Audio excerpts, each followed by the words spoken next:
حیدرآباد میں کرائم کا بڑھتا گراف، عوام میں خوف اور پولیس پر سوالات۔ ایک جانب جہاں افضل گنج فائرنگ کیس کے ملزمان 1 سال بعد بھی پولیس کی گرفت سے باہر ہیں، وہیں دوسری جانب شہر حیدرآباد میں کرائم کا سلسلہ تھمنے کا نام نہیں لے رہا۔ صرف 3 سے 4 دن قبل حیدرآباد کے مصروف علاقے کوٹی میں SBI ATM کے قریب دن دہاڑے 2 نامعلوم افراد نے فائرنگ کرتے ہوئے تقریباً 6 لاکھ روپے لوٹ لیے اور موقع سے فرار ہو گئے۔ اس واردات نے شہر حیدرآباد کی سیکیورٹی پر ایک بار پھر سنگین سوالات کھڑے کر دیے۔ شہر حیدرآباد میں بڑھتے ہوئے کرائم اور چوری کی وارداتوں پر عوام میں شدید برہمی دیکھی جا رہی ہے۔ لوگوں کا کہنا ہے کہ کرائم پیش عناصر بے خوف ہو کر وارداتیں انجام دے رہی ہے، جبکہ پولیس انہیں پکڑنے میں بالکل ناکام نظر آ رہی ہے۔ عوام کا الزام ہے کہ ایک طرف بڑے کرائم کے ملزمان آزاد گھوم رہے ہیں تو دوسری جانب غریب اور عام شہریوں کو چھوٹے چھوٹے معاملات میں پولیس کی جانب سے ہراساں و پریشان کیا جاتا ہے۔ اس رویے نے عوام اور پولیس کے درمیان اعتماد کو خارج کر دیا۔ ادھر ٹریفک پولیس بھی تنقید کی زد میں ہے۔ عوام کا کہنا ہے کہ فوٹو چالان کے نام پر عام آدمی کا جینا حرام کر دیا گیا۔ ہر سڑک پر کیمروں کے ذریعے چالانات کیے جا رہے ہیں، چیکنگ کی جا رہی ہے، جبکہ اصل مسئلے جیسے ٹریفک نظم و ضبط اور سڑکوں کی مرمت، سڑکوں کی حالت پر توجہ کم نظر آتی ہے۔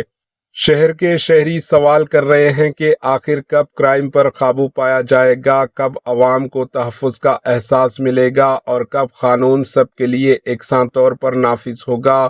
یہ صورتحال انتظامیہ اور پولیس کے لیے ایک سخت امتحان بن چکی ہے اور آنے والے دنوں میں ان کے اقدامات پر سب کی نظریں جمی ہوئی ہے۔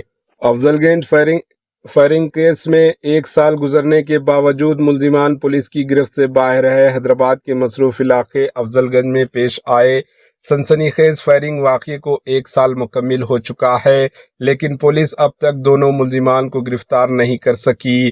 یہ واقعہ 16 جنوری 2025 گزشتہ سال پیش آیا تھا، جب ٹریولز کے ایک مینیجر جہانگیر نے 2 مشتبہ افراد کے پاس موجود بھاری رقم کے بارے میں سوال کیا۔ اسی دوران ملزمان نے اچانک فائرنگ کر دی، جس میں جہانگیر شدید زخمی ہو گئے۔ انہیں فوری طور پر شہر کے ایک پرائیویٹ ہسپتال منتقل کیا گیا تھا، جہاں ان کا آپریشن کیا گیا۔ پولیس کے مطابق ان دونوں میں سے ایک ملزم بہار کا بدنام زمانہ ڈاکو منیش بتایا جا رہا ہے۔ دونوں ملزمان نے اسی دن رائے پور جانے کے لیے پرائیویٹ بس میں ٹکٹ بک کروایا تھا اور واردات کے بعد موقع سے فرار ہو گئے۔ واقعے کے بعد افضل گنج پولیس نے کیس درج کیا اور حیدرآباد پولیس نے کئی خصوصی ٹیمیں تشکیل دی، لیکن 1 سال گزرنے کے باوجود کوئی بڑی کامیابی حاصل نہیں ہو سکی۔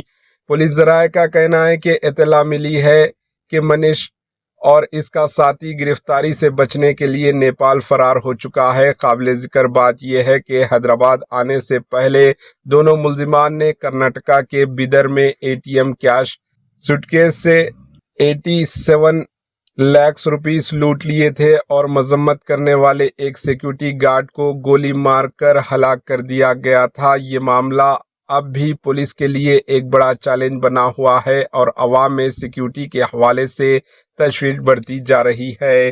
Bureau report AHN news.